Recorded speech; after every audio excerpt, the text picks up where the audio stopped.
Bill O'Reilly here. Welcome to the No Spin News. Thursday, October 2nd, 2025. Stand up for your country.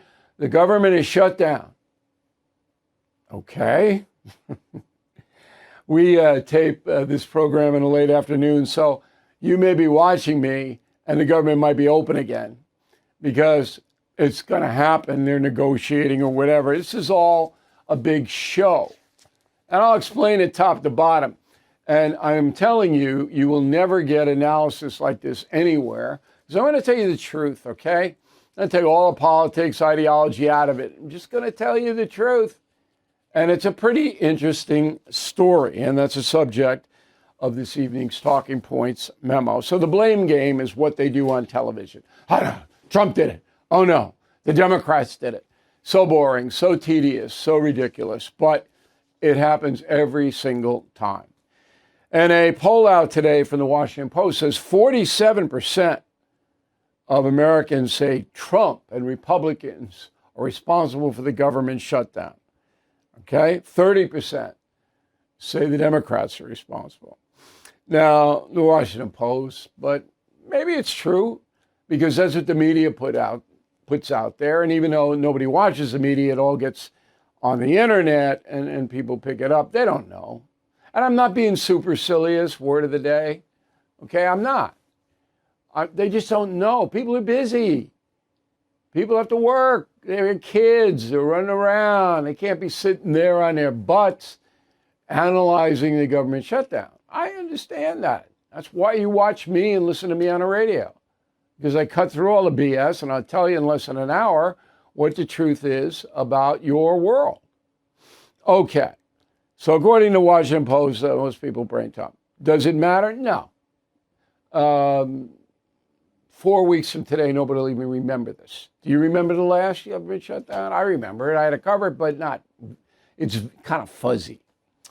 Okay, so the most honest appraisal of what happened to lead to the government shutting down this week was made by me.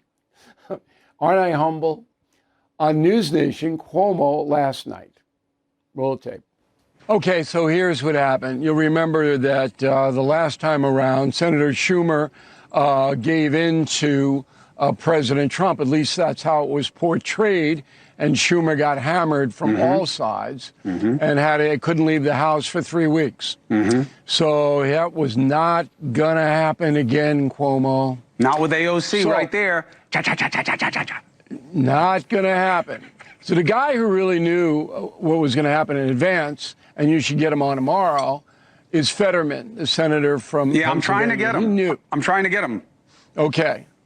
So he signaled to all of us who pay attention, and that'd probably be about 6 or 7 individuals in the media, that this was not going to go well.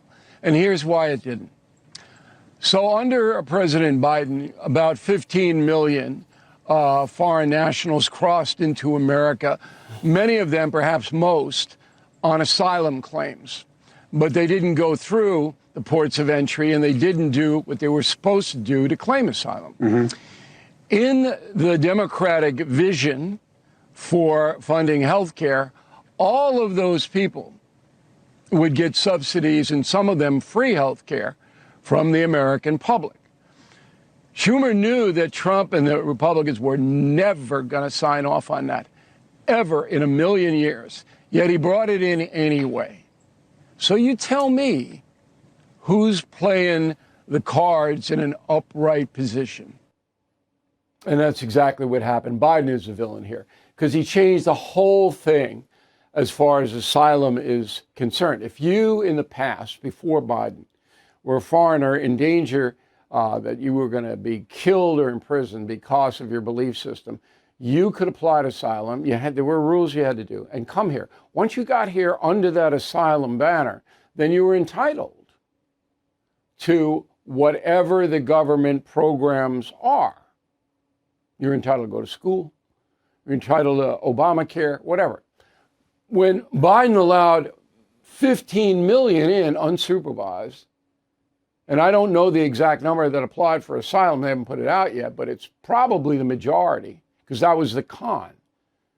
All right, the cartels smuggle the people up and they said, look, when the Border Patrol confronts you and you can surrender to them, just say you want asylum. And Biden will let you come right in. And that's what happened. Now, the bigger picture is the Democratic Party wants socialized medicine. They want Washington to run the whole entire healthcare system, like Canada, like Western Europe. So that's why they support free healthcare or subsidized healthcare for pretty much everybody. This is another step in that direction. So those of us who are honest and know what happened leading up to this know that there's no way the two sides could have ever agreed on the health care for migrants. Okay? It was never going to happen. And so, therefore, his fault, but it's the fault of the Democratic Party, because that party knew by insisting that all migrants be covered who claim asylum, okay, that Republicans would never do it. So they knew this was all contrived. Now, what should happen going forward is there should be a negotiation about the $15 million that Biden left in and what they are entitled to or not. And that negotiation should be done in good faith, and new legislation has to be passed. Joe Biden wrecked the entire immigration system in this country, destroyed it. It's got to be rebuilt. Even though Donald Trump succeeded in closing the border and ICE is now rooting out a lot of the people who shouldn't be here, the whole system is wrecked. You have to start again. And those talks should be ongoing. That's something for Congress to do. Okay, so I hope everybody understands what this is all about, because you will never hear that analysis anywhere else on television in this country. Maybe, and if you do, let me know. Bill at BillO'Reilly.com, Bill at BillO'Reilly.com, because I'd like to bring the person who does it on the program. All right? So, the nuts and bolts of all this is that there's supposed to be what they call a budget deadline once each fiscal year. But that has broken down. So now it's 4 or 5 of them every few months. We've got to go over the budget, the spending. What are we doing? What are we doing? What are we doing? That's got to be fixed too. It's absolute chaos. Even this bill, when they come to an agreement, they'll extend. It's temporary. You got to deal with it again another 3 months. It should be once a year to reconcile spending that Congress has approved, because things change. That's why they have it. Once a year, that's all. Not 8 times a year. Okay. Finally, the Senate is different than the House. House passed the extension, goes to the Senate. You need 60 votes, and that's because of the filibuster rule. This goes way back to 1917. Didn't used to have a filibuster rule and it was on, and that's what led to the Civil War, is that they could never come to a vote about slavery because the South would just refuse. All right, so nothing could improve. And then in 1917, it said, okay, you need 60 votes in the Senate to pass most legislation. Not all, but you'd have to read the Senate rules. They're crazy, arcane. So it's a different situation, and Trump can't get 60 votes. So he's got 55. Rand Paul, I got a letter about Rand Paul. He doesn't want any spending. That's why he votes again. He's not voting for the Democrats. He goes, oh, they're both rotten. I'm not voting for any spending. So he's a Republican senator. So anyway, you're not going to get 60 votes. But what you will get is the government has to reopen. It will. And then we'll go on to the next round, and it's got to stop. You have to reorganize this. And that's the memo. The new leadership at HHS is sounding the alarm on America's chronic disease epidemic, and for good reason. 1 in 2 adults have high blood pressure. Many don't even know it. That is a ticking time bomb. But the good news is you have the power to take control naturally with 120 Life. 120 Life is a blend of great tasting superfruit juices that can actually help lower your blood pressure naturally. Trusted by hundreds of health professionals, people just like you have already seen real measurable results. It is completely risk-free. If you do not see lower numbers in 2 weeks, you get your money back. So take control of your blood pressure today. Go to 120life.com, 120life.com. Use code BILL to save 15%. This is serious. This is your life we're talking about. 120 Life can help. Okay, grocery prices, the key issue for the Republicans. But they have 13 months. Actually, they probably have just a year. So by September of 26, the grocery price is still hurting people. Democrats have a good chance to take one or both houses in the midterms. All right? So everybody has to understand that. President Trump understands that. So a new poll, Harris, more than 2,000 U.S. adults. Grocery costs compared to last year, harder to afford. 47% of Americans say it's harder to buy groceries now than it was a year ago under Biden. 53% say it isn't. That's not a bad number for Trump. That's not a bad number, okay? He can whittle that away. If he gets 55, Americans, 55% of Americans say, it's not really a problem, then the Republicans will probably win the midterms. Other stats on this poll. 47% say Trump has had a positive impact on the economy. 33% say the tariffs have been good. That's because nobody knows how they'll turn out. 63% worry about tariff impacts. Okay. 65% financially squeeze each month. That's a bad number for the administration. 65% of American households are worried about their finances. Now, you're always going to be worried about your finances, but it's just to a degree. Okay, how bad is the squeeze? And the new Goldman Sachs report shed some light on that. So it says that Americans are living paycheck to paycheck to the tune of 42% of younger workers have absolutely no savings at all. None. And 25% of senior citizens have no savings. Well, anything goes wrong, they're done. That's a big number. That is a big number. And I guess about half the country can't afford to save anything now.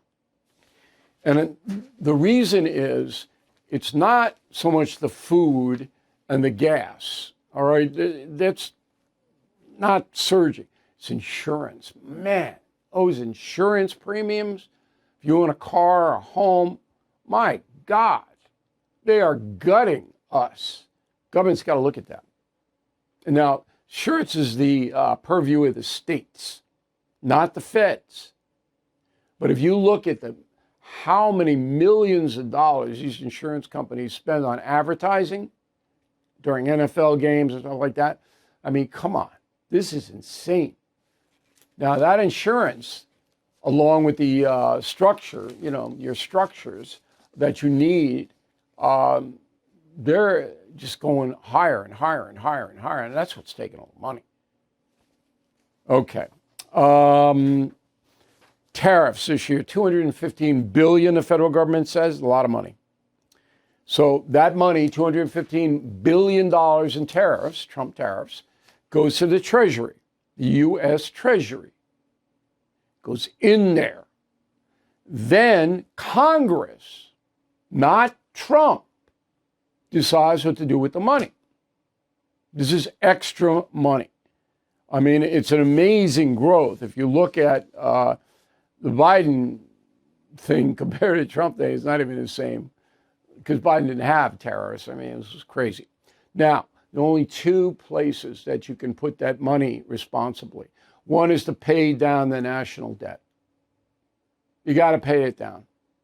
Okay, that means that you put the money into what's causing the debt. Those are the deficits, and you get it down. Congress got to do that. or you send checks to people making under a certain amount of money who are living paycheck to paycheck. I don't like that handout stuff. We saw that in COVID. I guess it had to be done then, but I don't like that handout stuff. I'd much rather get that deficit and debt down because that would spur investment in the stock market. I am a man who believes in self-reliance. Okay? I don't want the government making us all dependent on it. That's what the progressives want. Chicago. So this is the flaw in the Homeland Security ICE situation right now. There is a big roundup going underway, as you may know, Operation Midway Blitz in Chicago. 800 undocumented migrants have been arrested. 800. Some really bad guys.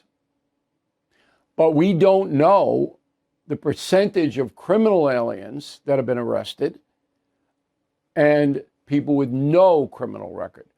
The government does not put that out. That is the flaw. Because that gives the opposition, the people who want open borders, they want everybody to be here, including criminals. Including criminals. This is a nutty, loony left. If you don't have the stat, and most of the people rounded up aren't criminals. They're not. That's why the Trump administration doesn't put that number out. But they have deportation orders against them. Okay? So this is what people don't understand. If there's a deportation order against you, you don't have to be a criminal. A judge has signed a paper and says, you got to go. You're here illegally. You got to go. There's no amnesty here.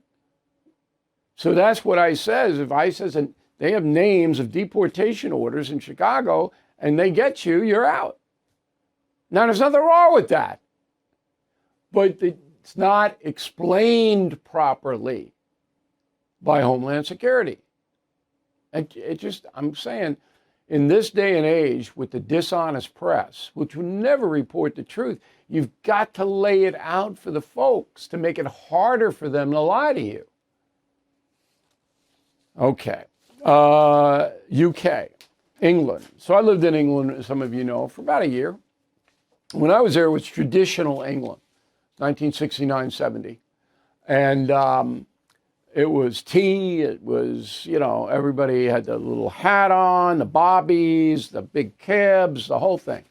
When I was in London this time last year for the New York Jets-Minnesota game, that's gone.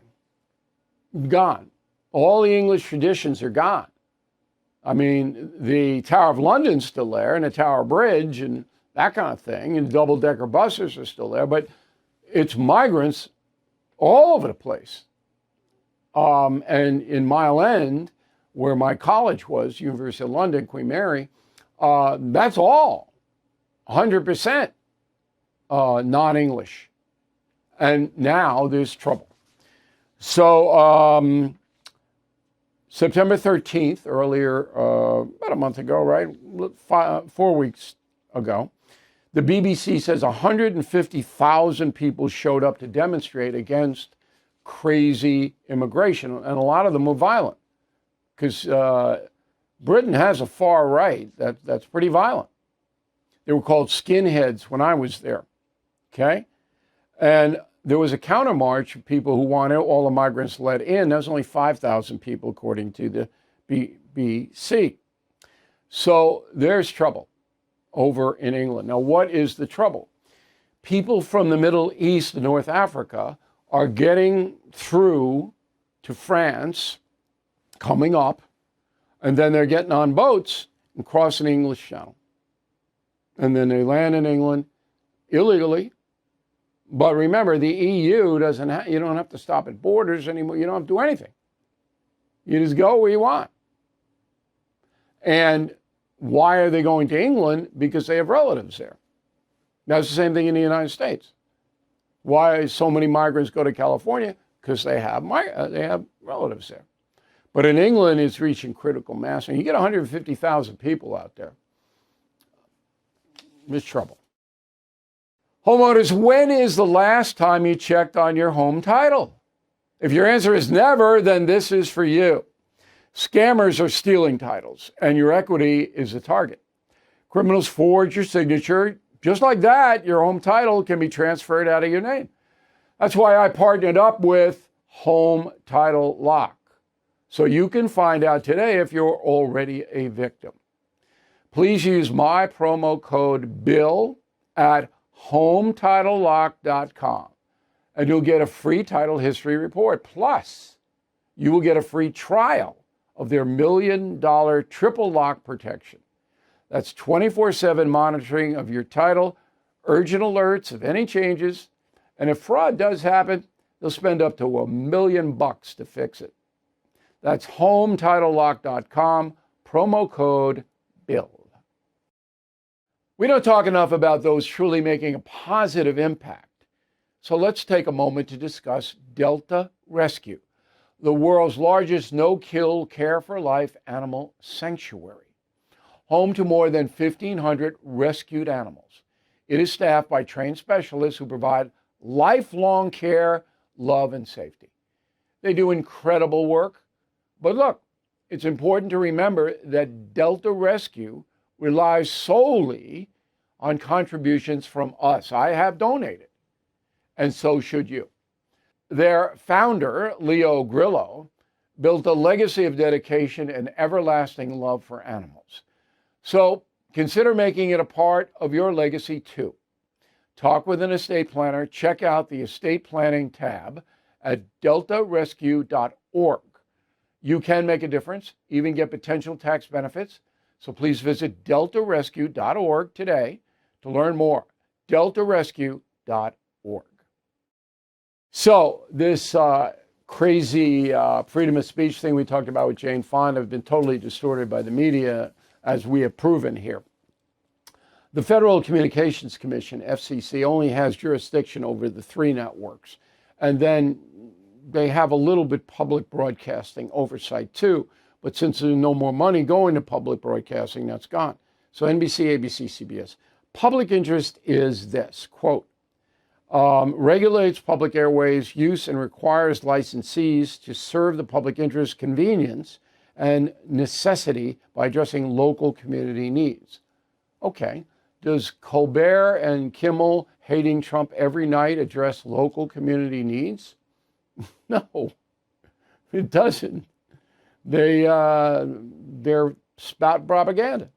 It's not helping the local communities. Okay, but that's it. There's no other federal oversight over speech. But if any media hurts you, you can do what Nick Sandmann did. Remember Nick Sandmann? He's down in D.C. and there was a demonstration. Nick was a student at Covington Catholic High School in Kentucky, and they branded him on CNN and others as a racist.